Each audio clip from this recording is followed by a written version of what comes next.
Bonjour à toutes, bonjour à tous. Comme chaque soir, c'est avec un grand plaisir que je vous retrouve pour votre rendez-vous quotidien sur 8 Mont Blanc. Bienvenue dans Accès Direct. Et au programme ce soir, un programme chargé puisque nous parlerons dans un instant montagne et privation avec une idée pour le moins originale. Nous serons en liaison Skype avec deux aventuriers originaux, on le disait. Ensuite, on parlera de l'objectif zéro déchet avec une créatrice de produits durables. À l'honneur en ce moment, on y reviendra dans quelques minutes. Sans oublier, comme chaque mois, Vincent Poirier de BD Fugue, la boutique officielle du Festival international d'animation d'Annecy, qui viendra sur ce plateau justement nous faire découvrir ses dernières pépites.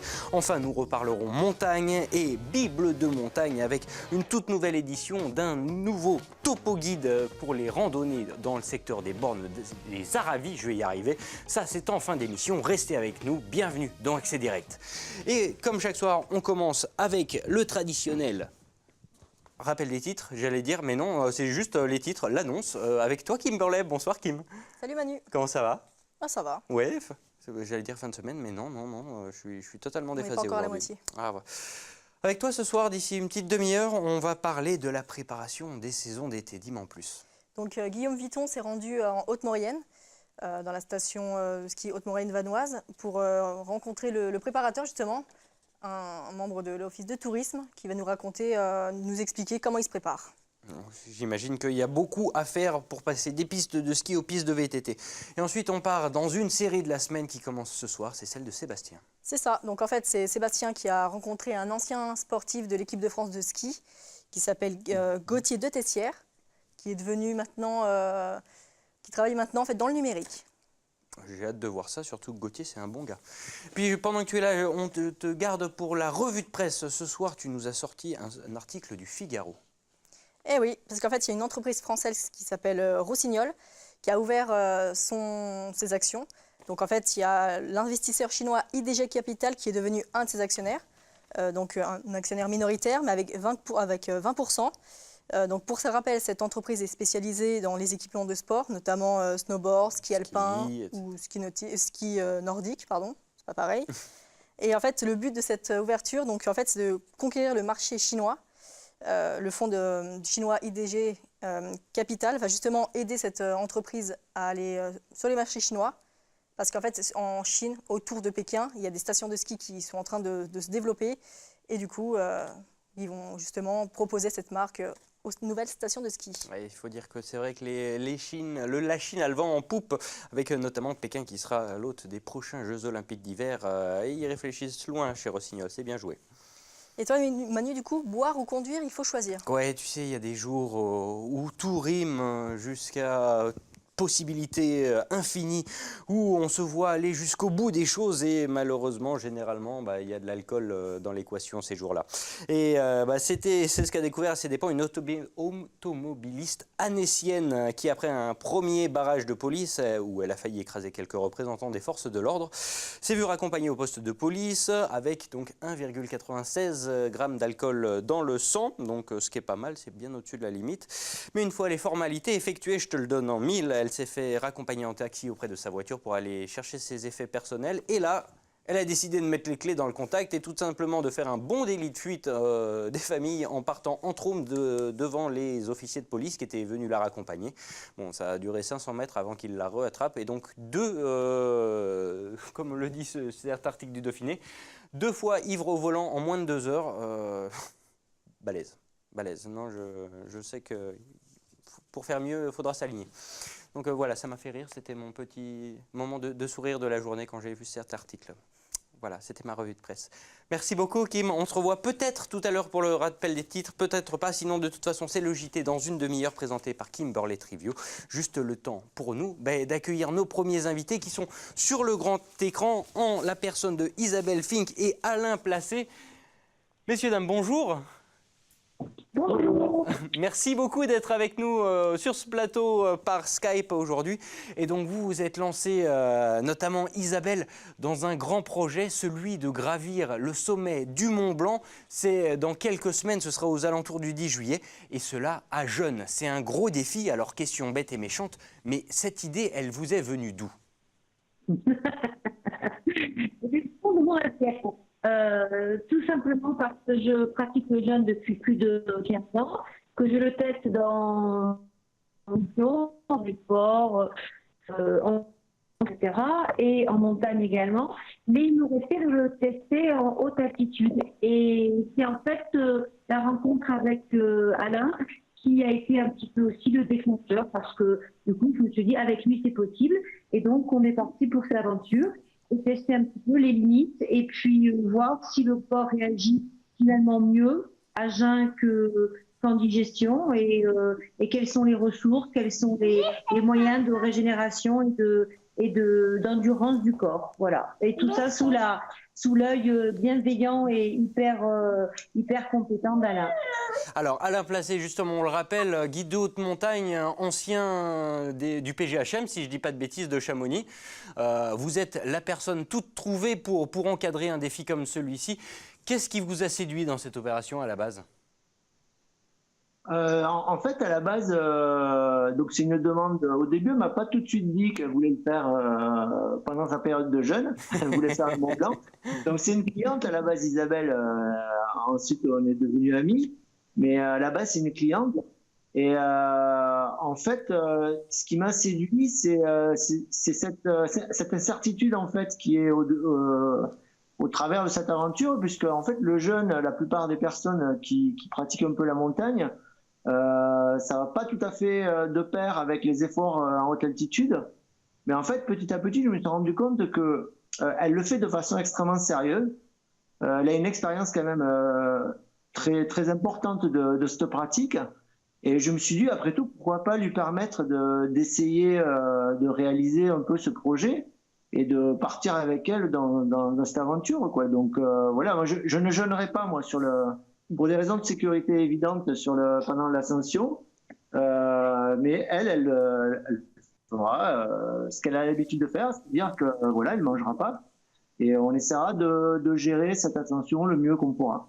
Alors aujourd'hui, donc on le rappelle, hein, vous êtes censé prendre le départ, alors j'imagine sur la voie normale par le goûter Tétrousse et compagnie, aux alentours du 10 juillet.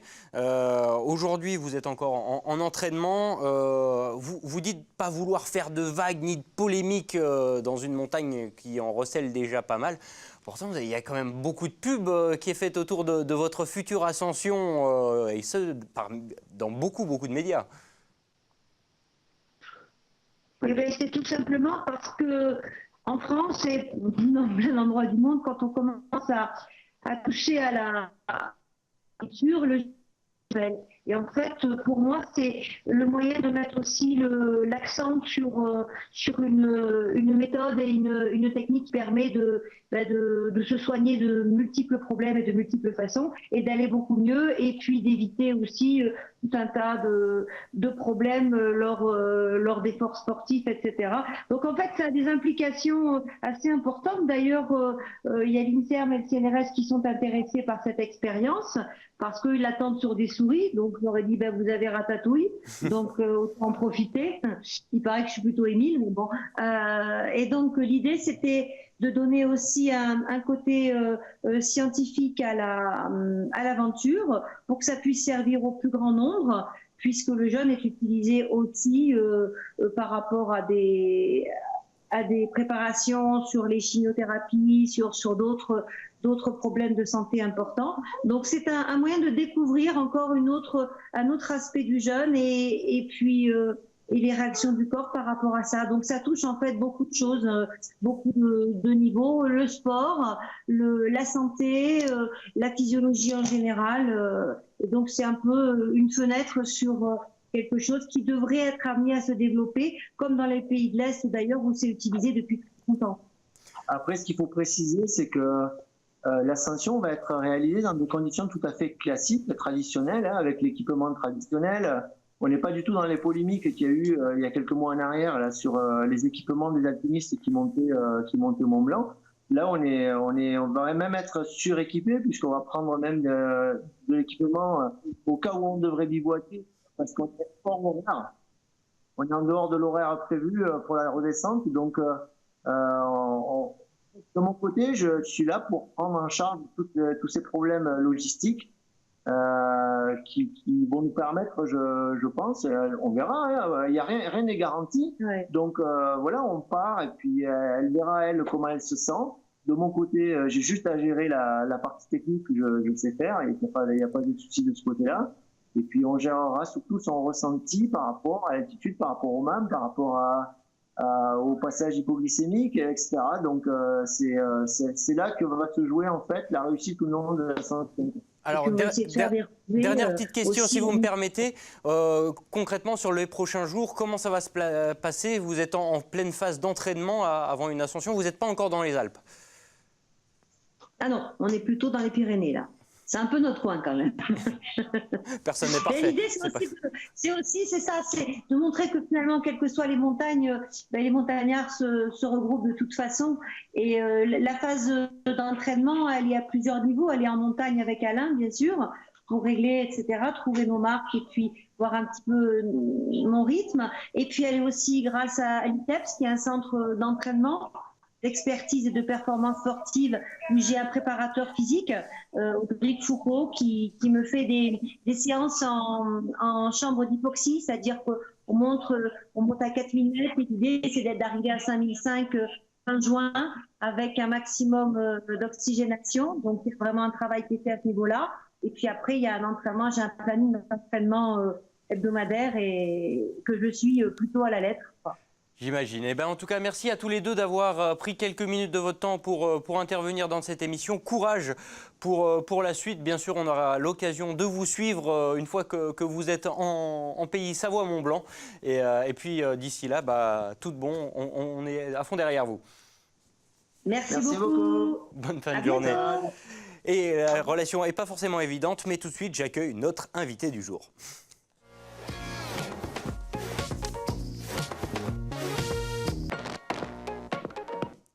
Emmanuelle Tournier, bonjour. Bonjour, Merci d'être avec nous sur ce plateau. merci de m'avoir invité. Alors, vous êtes la créatrice des Tendances d'Emma. Tout à fait. Alors, on va remettre les choses dans leur contexte. C'est une gamme de produits durables, si on peut dire comme ceci, qui touche un petit peu à tout, à la cosmétique, aux enfants, au nettoyage. Il y en a un peu pour tous les goûts. Il y en a un petit peu pour tout le monde, pour toute la famille et pour toutes les pièces. Alors, question bête et méchante encore une fois, mais le concept vous est venu comment? Ça fait combien de temps que c'est lancé et comment on a eu l'idée de partir sur des produits durables? Alors, l'idée, elle est au départ, quand j'ai accouché de mon second enfant, Tom, je travaillais à l'époque et un soir, je me suis dit, OK, qu'est-ce que je fais concrètement demain avec l'arrivée de ce petit bout de chou? Autant la première, j'étais pas vraiment préoccupée par l'environnement, autant à partir de Tom, je me suis dit quand même, il est temps peut-être d'en profiter pour modifier tes habitudes. Et c'est comme ça que c'est né, c'est-à-dire je me suis vraiment posé la question de les couches, les lingettes, le coton, tout ça.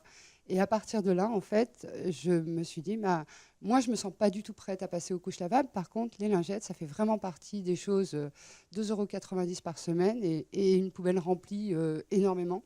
Donc, il n'y a peut-être pas que les couches, il y a peut-être plein d'autres choses derrière dans la maison qu'on peut remplacer par des produits réutilisables. Alors, à partir de là, la gamme s'est étoffée. Oui. Aujourd'hui, c'est plusieurs dizaines de références que vous proposez. Ah oui, tout à fait. Alors aujourd'hui, on a le kit Ecobel qui est le kit le plus connu pour remplacer le coton pour se démaquiller. On a le kit Ecochou, on a le kit Econet pour remplacer tout ce qui est essuie-tout, sopalin dans la cuisine. Et puis plein d'autres produits autour pour, par exemple, le clarinet que j'ai apporté. Alors, tout ce qui montrez-nous. est- Voilà. Alors, celui-là, il est un petit peu spécial. C'est un clarinet édition limitée parce qu'on part du principe que réduire ses déchets, si c'est pour balancer, nous, de notre côté, en tant qu'entreprise, des choses à la poubelle, c'est un peu ridicule. Donc, c'est au moment de l'imprimer, en fait, il y a eu un bug sur l'impression et il a été imprimé Brito au lieu de clarinet et on en a fait une édition spéciale. Qui c'est qui s'est trompé de nom? Voilà. Et par exemple... Donc ça a vocation pour remplacer le papier dans Celui-là, le cuisine. clarinet, c'est pour tout ce qui est petites lingettes, pour essuyer les lunettes, les téléphones, les smartphones, ce genre de choses. On a aussi le format un peu plus grand, Brito, pour faire ses briques juste à l'eau. Enfin, il y a aujourd'hui beaucoup de choses, bien autour des 3 premiers kits qu'on a lancés, qui sont le Kit Cobel, le Kit Econat et le Kit Ecochou. Alors ça, concrètement, et vous êtes un peu leader naissant de ce marché sur lequel, il faut le dire, jusqu'à aujourd'hui, il n'y avait pas grand-chose comme solution si on voulait faire du zéro déchet en tout cas. Alors, il y a des solutions qui existent. Je dirais que là où nous, on se positionne, c'est que déjà, ça fait 9 ans.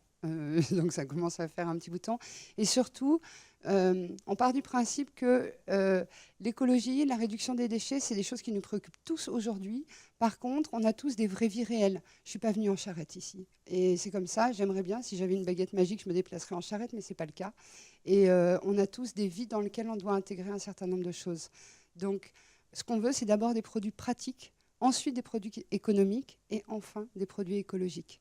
C'est-à-dire qu'on essaye d'aller jusqu'au bout, mais d'abord avec des produits réels qui s'intègrent à nos vraies vies. C'est-à-dire que typiquement le kit Ecobel, voilà,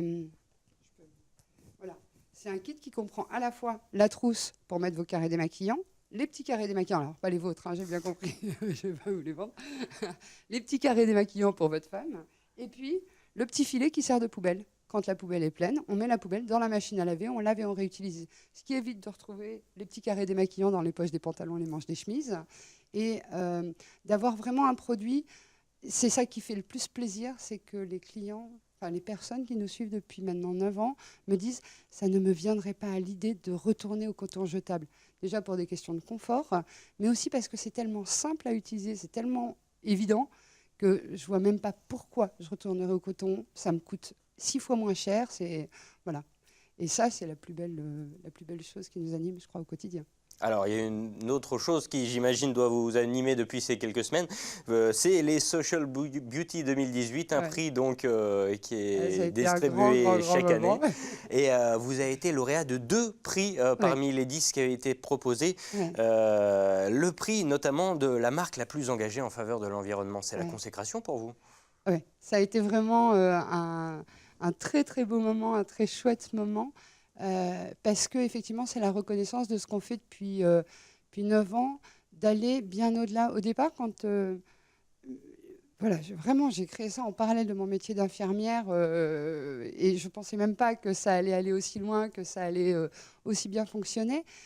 Et je me suis toujours dit, je veux des produits qui ont du sens, vraiment.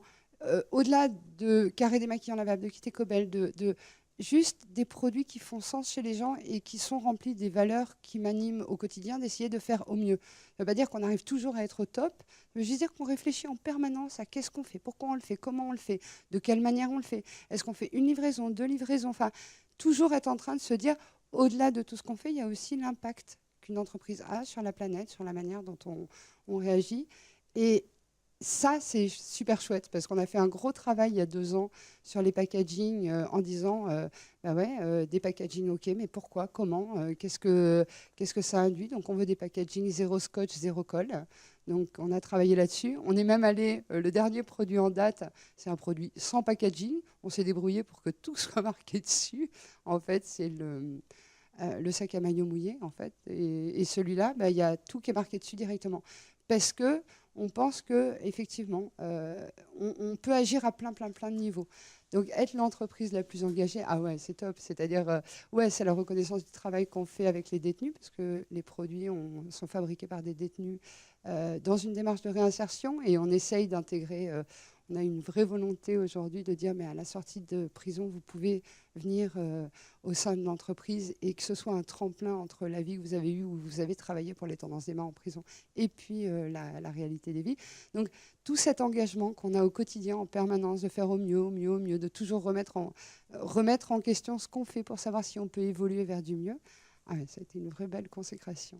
Eh bien, écoutez, en tout cas, félicitations pour vos prix et pour cet élan et cette belle éthique. Merci beaucoup. Merci beaucoup, Emmanuel Tornier, d'avoir été avec nous sur ce plateau aujourd'hui. Je vous laisse repartir direction la régie pour accueillir notre invité suivant, en la personne de Vincent Poirier, Monsieur Bédéfugue. Bonjour Vincent. Bonjour Manu. Comment vas-tu ? Très bien, Ouais. très bien. Un tout petit peu fatigué parce qu'il y a un gros festival qui se prépare. Oui, j'ai ouï dire. Oui, c'est un peu de travail. Donc, il faut rappeler, Bédéfugue, c'est la boutique officielle du festival d'animation. Ouais. Et j'imagine que pour toi, ça représente pas mal de travail. Ben oui, parce qu'on pourrait se contenter d'avoir les produits officiels, hein. On a les affiches, on a des magnettes, on a une serviette de plage aux couleurs d'Annecy, on a plein de choses pour le festival d'animation. Mais la bande dessinée, c'est raconter des histoires avec le dessin. L'animation, c'est raconter des histoires avec le dessin. Il y a plein de passerelles. Il y a plein de bandes dessinées qui sont adaptées en animation. Donc on rechange, on transforme complètement la librairie. On a des centaines de DVD qu'on propose. Au passage, on fait venir des livres du monde entier. Et puis on a à peu près 82 auteurs et artistes en signature, dédicaces pendant la semaine. Donc c'est du gigantisme, mais ça va être génial. Ça va être génial, vraiment très festif, très riche. De toute façon, toute la ville va se mettre aux couleurs de l'animation et ça va être une grosse fête encore pendant une semaine. Bon, en tout cas, aujourd'hui, tu nous as ramené encore des superbes trouvailles. Oui. À commencer par Il faut flinguer Ramirez, Bah ouais. l'acte 1. Hein. Mais tout de suite, je vous en dis pas plus et on va regarder tout de suite quelques images directement pour se mettre dans l'ambiance. Ramirez, le pire assassin que le Mexique ait jamais connu. Impitoyable, increvable, un fantôme. Personne ne sait à quoi il ressemble, pas même les hommes pour qui il travaille. Malheureusement pour eux, Ramirez les a trahis et il s'est bien planqué. Les hommes du cartel sont sur les nerfs, ouais. Si l'un d'eux tombe sur lui, il flinguera ce fumier.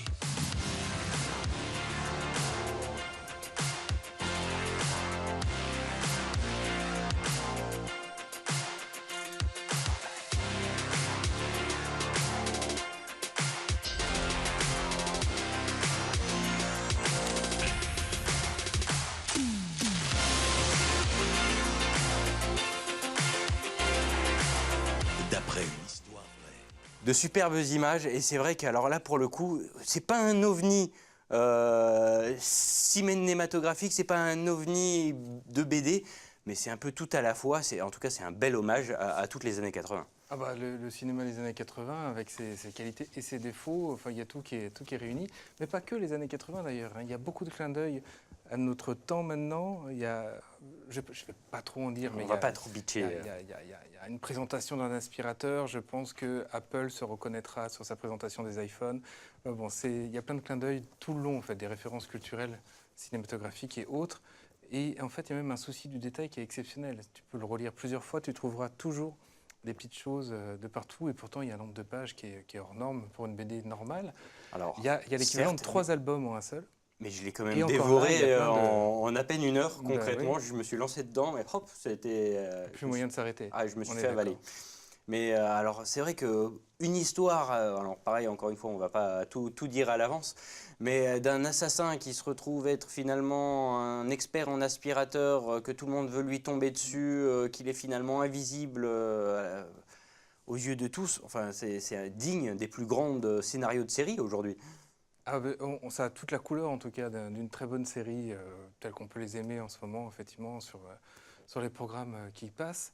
Mais il y a vraiment une utilisation du médium bande dessinée qui va donner un rythme, qui va donner une couleur, une ambiance, un style qu'on ne peut pas avoir finalement sur l'écran. Malgré que l'auteur nous ait fait une bande-annonce absolument géniale, parce que c'est l'auteur lui-même qui a fait la bande-annonce qu'on vient de voir. Enfin voilà, il y a un souci du détail jusque dans la bande-annonce. Voilà, c'est un album parfait, tout simplement. Et ça vient de sortir pour le Et coup. ça vient de sortir, c'est sorti la semaine dernière. Et c'est quelques années de travail. Il est sur la suite à fond. Et Nicolas Pétrimo, il sera à la librairie jeudi et samedi prochain. Donc on pourra le rencontrer aussi pour parler, le féliciter. Et peut-être repartir avec une petite dédicace sur l'album. Avec un peu de chance, si on est patient. Voilà. Donc, dernière petite question là-dessus, en tout cas, acte 1, on le disait, ça signifie qu'il y a d'autres petits frères et petites sœurs qui sont Il y en à aura l'étude. d'autres. Oui, c'est pas fini. On T'as vu la fin d'ailleurs, hein, J'ai hâte. il nous faut l'acte 2 là. C'est obligé. C'est obligé. C'est pour ça que ça rappelle un peu les séries où on finit la dernière page. On dit, non, ça peut pas finir comme ça. Mais il a été super parce que même fini, c'est pas fini. Tu as vu, tu finis ton acte 1, tu es un peu frustré et puis tu as plein de pages bonus, tu as encore plein de contenu, puis finalement tu finis avec le sourire, tu n'es pas si frustré que ça. Tu as eu un bon moment de lecture jusqu'au code barre, hein, tout est passé. La totale. On passe à un tout autre chapitre. Oui, alors distraction totale. Donald, tu connaissais peut-être déjà un petit peu. Ça me parle vaguement. Ouais. Vaguement. Donald, Walt Mickey, Disney, toute la clique. compagnie. Les éditions Glénat, il y a 2-3 ans, 3 ans je dirais maintenant, ont réussi, ce qui était impossible encore jusque-là, ils ont réussi à rendre possible l'adaptation de Mickey et désormais Donald pour celui-ci par des très grands auteurs de bande dessinée, des auteurs franco-belges, comme on les appelle. Et Lewis Trondheim, qui est Grand Prix d'Angoulême, s'était associé à Nicolas Kéramidas pour faire une aventure de Mickey où ils avaient retrouvé dans une brocante en fait des pages disparues qu'ils avaient remis bout à bout, il manquait quelques pages, mais c'était plutôt très rigolo et ça s'était arrêté là-dessus, sauf que la collaboration a tellement bien fonctionné qu'ils nous font la même avec Donald cette fois-ci. Donc pareil, des pages retrouvées, donc c'est un style un petit peu à l'ancienne graphiquement, c'est volontaire. Ah, on a c'est le moins qu'on puisse dire. tous les petits picots de couleurs, tout. Hein. Ça nous fait vraiment penser au dessin historique. On a l'impression d'avoir retrouvé pour de vrai un album d'époque, sauf que c'est moderne et que à la fois ça utilise tous les codes des univers Disney tels qu'on a pu les lire enfant dans Mickey Parade et autres, mais avec malgré tout la petite facétie de scénario de Lewis Trondheim et puis beaucoup d'inventivité graphique. Alors ça, c'est pareil, un bon pavé pour une BD. Ouais. Et pourtant, c'est un cumul de petites aventures, des aventures les plus joyeuses de Donald, pour le coup. Oui, qui est en quête du bonheur pour Picsou, parce que Picsou, il pense qu'il y a l'argent, mais en fait, Donald pense que ce qu'il a vraiment, dont il a vraiment besoin, c'est d'être heureux, et que cette quête d'argent, c'est juste... le premier but, c'est de réussir à être heureux. Donc il dit, je vais tout faire pour le rendre heureux, trouver cette quête du bonheur pour Picsou, pour enfin passer à l'étape d'après. Sauf que c'est pas si simple, la quête du bonheur. Est-ce que finalement, trouver un trésor, c'est pas plus facile? Le tout est très gaguesque, un gag par page, mais une histoire qui se construit quand même. Donc ça se picore ou ça suit d'une traite au choix et tout âge. Donald Happiest Adventure, si tu nous parles de ça, c'est aussi qu'il y a un événement qui est en lien avec la sortie de l'auteur cet album. sera là, lui aussi en dédicace. Nicolas Kéramidas sera là et lundi et mercredi après-midi pour dédicacer cet album. Le rendez-vous est donc pris. On enchaîne avec... Alors ça, c'était la baffe pour moi. Tu connaissais pas? Alors j'en avais entendu parler, culotté donc, mais j'en avais entendu parler, j'avais pas encore posé les yeux dessus. Voilà. Je me suis dit, il faut faire quelque chose, il l'a toujours pas lu, il faut absolument le mettre dans l'émission. À juste titre. À juste titre. Et là, on a un cumul de portraits de femmes. Dans Femmes avec un grand F. Femmes avec un grand F, et puis femmes sans les catégoriser spécialement. Elles ont toutes une identité propre, elles ont toutes une particularité, elles ont toutes apporté leur pierre à l'édifice de l'histoire de l'humanité, pas de l'histoire de la femme uniquement, l'histoire de l'humanité, chacune à leur échelle. Et c'est effectivement formidable et très rafraîchissant d'avoir tous ces portraits. Alors certains sont plus obscurs et d'autres plus fandards. J'ai beaucoup aimé La femme à fun, barbe. En tout cas. Mais oui, La femme à barbe, on démarre comme ça. Mais c'est vrai qu'il y a le ton, surtout. Pénélope Bagieux, elle a énormément de talent pour raconter les histoires. Et une bonne histoire, c'est pas forcément que l'histoire elle-même, c'est comment on va la raconter. Et la façon qu'elle a de nous amener tout ça, alors non seulement c'est extrêmement érudit, mais c'est drôle, c'est intelligent, c'est souvent touchant aussi, on s'implique, on s'intègre, et ça finit par une double page. Une illustration pleine page qui est magnifique. Ça c'est assez fort. Et donc voilà, ça conclut merveilleusement. J'étais un peu... 30 portraits en tout. Un petit peu, comment dire... sur un a priori négatif avec des dessins justement un peu candides, un peu simples, un coup de crayon assez particulier. Mais c'est vrai qu'une fois qu'on se plonge dedans et qu'on a cette superbe illustration en double page derrière qui marque un peu... Qui vient de montrer que c'est pas si candide que ça. C'est pas si candide que ça, exactement. Et en fait, son dessin est simple, mais fonctionne extrêmement bien en lecture. C'est-à-dire qu'elle ne cherche pas, tout comme on avait avec Ramirez, à nous en mettre plein la vue. Elle cherche à nous raconter quelque chose qui va nous toucher dans le discours et dans le contenu. Donc le contenant est juste une passerelle pour elle, pour nous raconter ces histoires-là. Et elle le fait remarquablement bien. Et elle aussi, donc Pénélope Bagieux. Et Pénélope fait même partie des membres officiels du jury du Festival international du cinéma d'animation d'Annecy.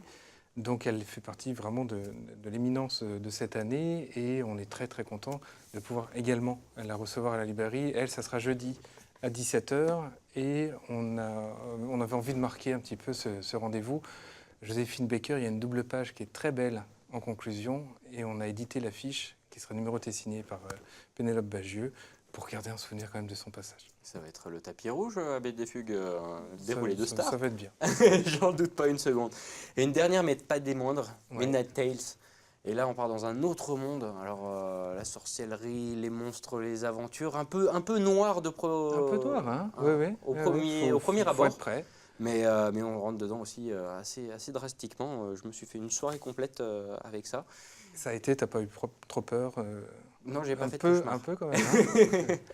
Hein. mais vraiment super découverte. Et là aussi, par contre, un dessin qui est totalement prenant, un peu rétro. Il y a un peu de tout parce qu'effectivement, alors toutes les histoires sont le même Alors, scénariste. il y a quatre Mathieu quatre Bablé, qui est bandes le chef du dessinées. projet. Il y aura plusieurs albums comme ça, et c'est lui qui chapeaute tout de bout en bout. Il a écrit toutes les histoires qu'on va découvrir. Elles sont C'est un toutes local, complètes. local de l'étape, si je dis pas de bêtises, Mathieu Bablé. Mathieu Bablé, il est grenoblois, mais marié à une Annécienne. Alors, allez, On peut il fait partie de la famille. On peut le dire. Et Mathieu Bablé, oui, nous a écrit remarquablement ces histoires. On en a dessiné une, très remarquablement aussi, la dernière longue histoire. Et c'est vrai que les auteurs qu'il a choisis pour illustrer ces histoires ont tous une patte, tous une identité. Donc on n'a pas l'impression d'avoir un copier-coller les uns des autres. Ils vont tous, au contraire, donner véritablement quelque chose à leur récit. Et les récits, il y a du Lovecraft, il y a même un petit côté conte de la crypte. Je sais pas Oui, si ouais, ça tout parle à fait. de ça. Ou voilà, c'est à la fois Limite gore, quand ouais, même, pour limite adultes. gore, grinçant, un peu effrayant, et en même temps toujours un final qui vient nous donner un plaisir renouvelé à chaque fois. Moi, j'ai adoré la deuxième qui se passe en Inde. Quand ça se termine, le choc, on se dit waouh, je l'avais pas vu arriver. Donc voilà, grand moment de lecture qu'on aime ou pas le fantastique d'ailleurs, parce qu'on se laisse prendre très facilement. Et là aussi, hein, chaque détail est pensé, les articles, les entre-histoires. L'objet complet a du sens. Dernière petite question, là aussi, Mathieu Bablé, il sera présent. Bah oui, le vendredi, vendredi après-midi en dédicace, parmi les 80 et quelques auteurs qu'on aura toute la semaine, on a quand même du très très très beau monde. Je veux bien croire. Ouais. Merci beaucoup, Vincent, d'avoir Merci été à vous. avec nous. Bon courage pour la suite. Merci, à très bientôt. Et à très vite, de toute façon, sur cette antenne. Et ce qui m'amène à mon dernier invité du jour, Monsieur Ours, Monsieur Louis Ours. Bonjour, bienvenue dans cette émission. Merci d'être avec nous. Vous êtes accompagnateur de montagne, vous êtes moniteur de ski, vous êtes écrivain, auteur presque à succès, on peut le dire, avec un nombre de topos rando assez impressionnant depuis ces dernières dizaines d'années, on peut le dire. Oui, c'est ça, oui, tout à Et fait. aujourd'hui, vous nous livrez une réédition, les plus belles randonnées des bornes Aravis. Et étant natif du Cru également, il y en a des belles balades par là-bas. Disons qu'on est dans une région vraiment exceptionnelle pour la montagne. Et c'est une montagne qui est accessible, c'est une montagne qui est habitée, c'est une montagne qui est vivante, c'est une montagne où on peut trouver beaucoup de choses très intéressantes et pour tous les niveaux. Alors, vous avez justement, avec ce nouvel ouvrage, donc on le disait, c'est une réédition. Oui, tout à fait. Oui. Est-ce qu'il y a vraiment une grosse plus-value par rapport à l'édition précédente? Alors, on a retravaillé différemment cette édition. Du fait de l'illustration, on a apporté beaucoup plus de photos, d'images, de façon à bien illustrer les itinéraires et les balades. On a apporté également beaucoup plus de descriptifs en termes de centres d'intérêt, l'étymologie par exemple, des lieux-dits, l'explication de certains mots patois qui sont repris sur les itinéraires. On a développé tout ce qui est attrait à la faune, tout ce qui est attrait à la flore, parce qu'on a des sites vraiment exceptionnels. Et d'ailleurs, sur ces itinéraires, je me suis attaché à développer davantage que l'itinéraire lui-même, qui est souvent balisé en partie, beaucoup plus le descriptif de ce qu'il y a d'intéressant à voir. Donc toutes les thématiques qui peuvent aller du descriptif de l'habitat traditionnel à la géologie, parce qu'on a un massif qui est vraiment très intéressant sous cet aspect-là. La faune également, parce qu'on a dans tous les massifs une faune assez extraordinaire. Et la flore, c'est pareil, on a des petits coins de montagne où on trouve des vrais jardins avec des fleurs assez exceptionnelles et qu'on ne trouve pas forcément ailleurs. Finalement, c'est le futur des topoguides que vous nous livrez là. Finalement, aujourd'hui, le sentier n'est qu'une excuse pour aller à la découverte d'un paysage. Absolument, c'est un itinéraire qui nous conduit vers des centres d'intérêt. Et c'est ce que j'ai développé dans ce livre, c'est les centres d'intérêt. Par exemple, la balade où on va s'arrêter chez l'alpagiste qui fait le meilleur reblochon du Cru. On va aller vers les lacs de montagne. Vous prenez des risques quand même en disant si c'est le meilleur à cet endroit-là. Ah, je crois que là, on est dans des secteurs où les vaches, elles mangent des fleurs toute la journée. Et là, on a vraiment du bio. Attention, à 100%. Côté Cenis ou Lessie, hein, c'est pas pareil. Mais par contre, il y a également un aspect assez particulier qu'on ne met pas toujours en évidence, c'est toutes les balades pour lesquelles on peut aller au bord d'un lac. depuis le lac d'Annecy, où on a des balades qui partent du lac d'Annecy, en passant par tous les autres lacs. On a le lac Béni, par exemple. On a le lac de Lessy, qui est vraiment remarquable au pied du Jalouvre. On a le lac de Tardevant, dans la chaîne des Aravis. Le lac de Père, avec tous les bouquetins. Enfin, il en reste quelques-uns. Ça fait quand même pas mal de sites à voir. Qu'est-ce qui vous a séduit? Comment on choisit un sentier plutôt qu'un autre? Parce qu'ils sont innombrables, les sentiers de nos Je montagnes. pense que c'est le fait d'accompagner les vacanciers à la montagne qui nous a permis, au fur et à mesure, de s'adapter et de répondre aux centres d'intérêt sollicités par les vacanciers qui se promenaient avec nous. Parce qu'effectivement, en fonction de leur origine, de leur culture, de leur expérience, il y avait des attentes très diverses. Et donc, au fur et à mesure, on a développé un petit peu des explicatifs ou des renseignements ou des itinéraires plus adaptés pour voir, par exemple, où on va trouver, par exemple, je ne sais pas moi, des chamois, un autre, on va trouver plutôt les bouquetins, un autre, on va voir l'aigle royal, à d'autres endroits, on va trouver les lys martagons qui vont pousser dans cet endroit-là. Donc, c'est ce qui nous a donné l'objectif un peu de décrire des balades en fonction des gens, de leur centre d'intérêt et puis ce qu'on peut trouver. Voilà, qu'on peut trouver. Alors ça, c'est aux éditions Glénat. Dernière petite question, j'imagine qu'une fois qu'un livre est sorti, c'est pas ce qui vous arrête, vous continuez, vous avez d'autres projets en cours. Voilà, parce que là, dans ce livre-là, ce qui est intéressant aussi, c'est que j'ai voulu reprendre également, il y a des balades faciles, il y a 4 niveaux, mais j'ai remis également tous les sommets intéressants. Par exemple, des sommets qu'on fait très peu. Bon, la Tournette est très pratiquée, mais on a le Charvin, on ne monte pas forcément sur l'arête à partir du lac. Pourtant, c'est très technique, mais c'est très intéressant, c'est assez vertigineux, mais c'est réservé à des gens qui ont l'habitude de la montagne. On a la Pointe Percée, qui est également un itinéraire où j'ai mis un plan, une photo avec l'itinéraire tracé sur la photo, de façon à indiquer 2 possibilités pour les montagnards avertis et équipés, et un autre accès plus facile pour déboucher sur la vue du massif du Mont Blanc qui est magnifique. Et d'ici quelques semaines, il y aura 2 autres ouvrages qui vont venir en complément. On le disait en préparant cette émission, l'un toujours sur les Aravis. Et voilà, un sur les Aravis, mais qui est réservé plutôt à des balades faciles, avec toujours des centres d'intérêt intéressants, des centres d'intérêt, les chapelles, le patrimoine. Et un autre sur le pays du Mont Blanc. Et un autre sur le pays du Mont Blanc qui va reprendre toutes les balades que l'on peut faire entre les Contamines Montjoie et les Aravis, c'est-à-dire tout le secteur Saint-Gervais, Combloux, Megève, Pras-sur-Arly, La Giette. Voilà. Eh ben voilà, vous n'avez plus aucune excuse si vous vous perdez ou tout simplement si vous n'avez pas d'inspiration pour partir en randonnée. Ces livres sont faits pour vous. Louis Ours, merci beaucoup d'avoir été avec nous sur ce plateau. Je vous garde jusqu'à la fin de cette émission car oui, c'est déjà la fin. On est d'ailleurs très à la bourre. Excusez-nous en régie pour les dégâts occasionnés. Tout de suite, c'est le JT présenté par Kimberley Trivieux. Nous, on se retrouve très vite. D'ici là, passez une très belle soirée sur 8 Mont Blanc. À bientôt.